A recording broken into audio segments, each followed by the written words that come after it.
Hello guys, நம்ம இன்றைக்கி பார்க்க போகிற அனிமி உங்கள் எல்லாருக்கும் பிடிச்ச டாக்டர் ஸ்டோனோட கோர் 3 சீசன் 4 எபிசோட் 3 பார்க்க போகிறோம். போன எபிசோடில் என்ன ஆயிருக்கும்னா, இவங்க இந்தியாவுக்கு போகிற வழியில் இருக்க அந்த ரிவர் பாத்தில் ஏகப்பட்ட கட்டைகள்லாம் ஒன்று சேர்ந்து அந்த ரிவரையே ஒட்டுமொத்தமாக க்ளோஸ் பண்ணி வச்சுருக்கோம். பிளாக் ஆகியிருக்க அந்த கட்டைகளை உடைக்கிற அளவுக்கு இவங்களோட கப்பருக்கு ஸ்ட்ரென்த் இல்லை. அதனால் ஒரு யோசனையாக ஒரு மிசைல் ரெடி பண்ணுறாங்க. அதில் டிஎன்டி பாம்ஸ் வச்சு அந்த கட்டைகளை உடைக்கிறது தான் எங்களோட பிளான் பண்ண மாதிரியே அந்த மிசைல் கரெக்டாக லான்ச் ஆகி குவிஞ்சு கிடக்க அந்த கட்டைகள் மேலே போய் வெடிக்குது. ஆக்சுவலாக அவங்க இருக்கிறது சூயஸ் கனால். இவங்க போகிற வழியில் இந்த கட்டைகள் விலகுறதுனால இவங்க ஃப்ரீயாக இந்தியா நோக்கியான பயணம் தொடர ஆரம்பிக்குது. சரி, அதெல்லாம் இருக்கட்டும், இவங்க எதுக்கு இந்தியாவுக்கு போகணும் அப்படின்னு கேட்டிங்கன்னா, இப்போ இவங்களோட கோல் என்னென்னா ராக்கெட் மூலிமா நிலாவுக்கு போய் இந்த க்ரீன் லைட் வர உண்டாக காரணம் என்னென்னு கண்டுபிடிக்கிறது தான். ஆனால் அந்த ராக்கெட் ஒழுங்காக லான்ச் ஆகவும் கூடவே நேவிகேஷனுக்கு கண்டிப்பாக மேத்தமேட்டிக்ஸ் ரொம்பவுமே உதவியாக இருக்கும். அதுக்கு நார்மல் சயின்டிட்டா காஸ்டிட்டா மாதிரி மேக்ஸ் இல்லாமல் அட்வான்ஸ் லெவல் மேக்ஸ்லாம் தேவைப்படுது. ஆனால் இவங்களுக்கு சுத்தமாக மேக்ஸ் வராது. இந்த ஒரு காரணத்தினால மேக்ஸ் நல்லா போடக்கூடிய ஒரு ஆள் இவங்களுக்கு தேவைப்படுது. அவன் இந்தியாவில் தான் இருக்கான். இப்போ அவனை தேடி தான் இவங்க போயிட்டு இருக்காங்க இந்தியாவுக்கு. அதுக்கு அடுத்த நாள் விடியற் காலையில் இவங்க ஆல்மோஸ்ட் இந்தியாவை நெருங்கிட்டாங்க. இப்போ எல்லாருமே ரொம்ப ஆர்வமாக இருக்காங்க இந்தியாவை சுற்றி பார்க்குறதுக்காக. இவங்க எல்லாருமே ஜப்பான்லேயே பிறந்து வளர்ந்ததுனால இந்தியாவோட ஸ்பைசஸை இவங்க டேஸ்ட் பண்ணியோ இல்லை பார்த்துருக்கவும் மாட்டாங்க. ஆனால் இங்கே காலடி எடுத்து வச்சவொடனே இங்கே ஏகப்பட்ட ஸ்பைசஸ் தானாக வளைஞ்சு கிடக்கு. இதை ஒன்றுத்தையும் அவங்க கலெக்ட் பண்ண ஆரம்பிக்கிறாங்க. அப்படி தான் இங்கே ஏலக்காய் விதைகள்லாம் கிடைக்குது. அதுக்கப்புறம் கொரியாண்டர் சீட்ஸ் கிடைக்குது. மருத்துவத்துக்கு ரொம்பவுமே உதவி போடுற ஒரு பொருள் இந்தியாவில் தான் விளைஞ்சி வந்துக்கிட்டு இருக்குது. அது வேறு எதுவுமே இல்லை, அது நம்ம தினமும் யூஸ் பண்ணுற மஞ்சள் தான். அதையுமே இவங்க கலெக்ட் பண்ணி வச்சுக்கிறாங்க. அப்படியே இன்றைக்கான நைட் ஆகிடுச்சு. இன்றைக்கி இவங்க எல்லாருமே ஒன்றா டின்னர் சாப்பிட்டுட்டு இருக்காங்க. இன்றைக்கி கிடச்ச ஸ்பைசஸ் வச்சு இவங்க சப்பாத்தியும் கூட தொட்டுக்கிறதுக்கு ஏதோ ஒரு கிரேவி செஞ்சு சாப்பிட்டுட்டு இருக்காங்க. அப்போ தான் சாய் என்ன சொல்கிறான்னா, நம்ம தேடிட்டு இருக்க மேத்தமெட்டிஷியனோட பேர் சாய். இன்னிலிருந்து பலாயிர வருஷத்துக்கு முன்னாடி அந்த க்ரீன் கலர் லைட்டு இந்தியாவை 9:30 மணிக்கு தாக்கியிருக்கும். நனாமே யூனிவர்சிட்டியில் சாய் எப்போவுமே தனிமையில் தான் இருப்பான். அவன் கூட எப்போவும் ஒரு லேப்டாப் இருந்துக்கிட்டே தான் இருக்கும். எப்போல்லாம் ஃப்ரீ டைம் கிடைக்குதோ மேத்தமெட்டிஷியனான சாய் அவனோட லேப்டாப்பை வச்சுட்டு தான் ஏதாவது நோண்டிக்கிட்டு இருப்பான் அப்படின்னு ரயூசி சொல்கிறான்.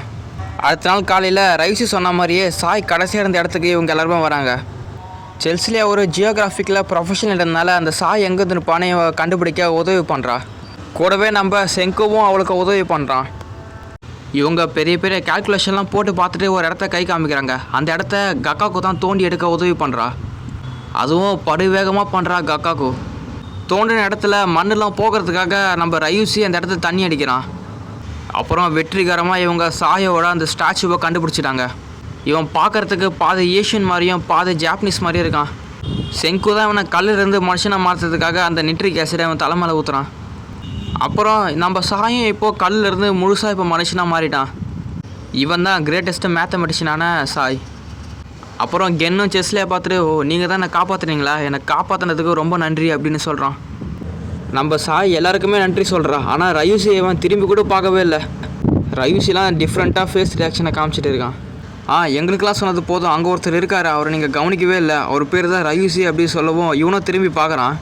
அப்புறம் சாய் ரயூசியை பார்த்துட்டு, ஐயோ இவனா ஒரு மோசமான ஆளாச்சு, நான் இங்கே இருக்கவே மாட்டேன், என்னை விட்டுடுங்க, இங்கேருந்து கிளம்பி போகிற சொல்லிட்டு ஒரே ஓட்டமாக ஓடிட்டான். எங்கள் அக்காவுக்கு தான் இவனை பிடிச்சி இங்கே இழுத்துட்டு வந்துருக்காளே. சாய் ரயூசியை பார்த்துட்டு, இவன் என்னோட தம்பி அப்படின்னு சொல்கிறான். மிச்சம் இருந்தவங்களாம் அப்படியே ஷாக் ஆகிடுச்சு. இது எங்ககிட்ட இத்தனை நாள் வரைக்கும் சொல்லவே இல்லையே அப்படின்னு. இப்போ தான் ஒரு ஃப்ளாஷ்பேக் காமிக்கிறாங்க. ஒரு பெரிய பங்களா மாதிரி ஒரு இடத்துல தான் இங்கே ரயூசியும் நம்ம சாயும் இருந்திருக்காங்க. அப்போது சாய்க்கு மேக்ஸ் கிளாஸ் போயிட்டு இருக்கு. 10 டிஜிட் இருக்க மல்டிபிகேஷன் நம்பரை இவன் ஈஸியாக 10 செகண்ட்லேயே போட்டு முடிச்சிடுறான் நம்ம சாய். இந்த ஒரு ஆச்சரியமான விஷயத்த அவரோட சார் பிரின்சிபல் சார்கிட்ட சொல்ல போயிட்டுருக்காரு வேகமாக. அப்போ அங்கே பாருங்கள், ரயூசி இப்போ குழந்தையா இருக்கான். ஆனால் சாய் அதுக்கு இதெல்லாம் ஒரு விஷயமே கிடையாது, சாதாரண கம்ப்யூட்டரை இதை 1 செகண்டில் பண்ணி முடிச்சிடும், இதெல்லாம் நான் பண்ணுறது ஒன்றும் பெரிய விஷயமே கிடையாது, நான் அந்தளவுக்கு ஒரு பெரிய மேத்தமெட்டிஷியன் கிடையாது அப்படின்னு சொல்கிறான் எல்லாருக்கிட்டையுமே. அவன் இப்போ அவன் பண்ண மாதிரி 10 டிஜிட் நம்பரை இவங்க 10 செகண்ட்குள்ளே பண்ண முடியுமான்னு பார்க்குறாங்க. ஆனால் யாருக்குமே கடைசி வரைக்கும் ஆன்சரே வரல.